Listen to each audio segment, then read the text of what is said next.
বন্ধুসকল, আমি ৰাতি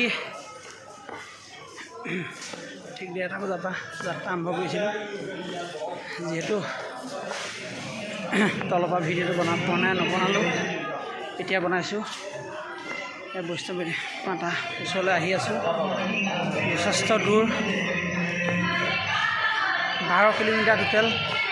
বহুত কথা কয়, 12 কিলোমিটাৰ যাব লাগিব। এনেকৈ দেখিছে, এইডাল লাখুটি ল'ব লাগিব আৰু বাটে অলপ জিৰাই আমি আহি আছোঁ। এতিয়া ইয়াত দেখিছে এনেকৈ আহিছে, এনেকৈও যায় 5,000 টকা লয়। তেনেকৈ যাব নোৱাৰা হ'লে ঘোঁৰা চাবাৰীও আছে, ঘোঁৰাটো যাব পাৰে। যিহেতু আমি মাতা বৈষ্ণৱদেৱীৰ ওচৰলৈ আহিছোঁ, সেয়েহে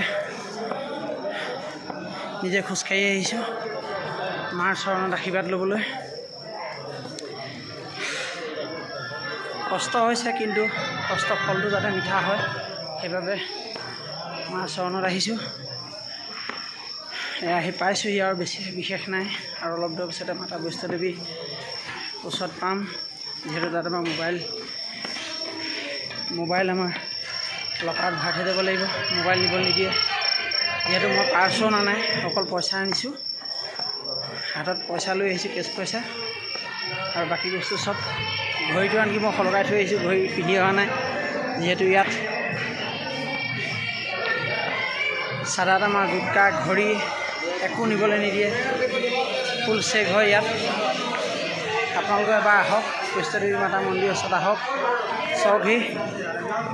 কিন্তু আৰু ভিডিঅ' বনাম, গৈ আছোঁ, আৰু আগত আপোনাক দেখুৱামগৈ। ব'লক, মই গৈ আছোঁ, দেখুৱাই আছোঁগৈ ওপৰলৈ।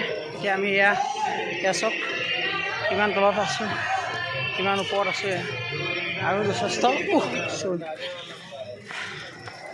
আৰু যথেষ্ট পাক যাব লাগিব। যোৱাৰ পাছত মাতা বৈষ্ণৱদেৱী দেখিছে পাক, পাকটো দি যাবগৈ লাগিব মাতা বৈষ্ণৱদেৱীৰ ওচৰলৈ। বহুত দূৰ আছে। ব'লক, সম্পূৰ্ণ ভিডিঅ'টো মই লাষ্টলৈকে দেখুৱাই গৈ আছোঁ, চাই থাকক।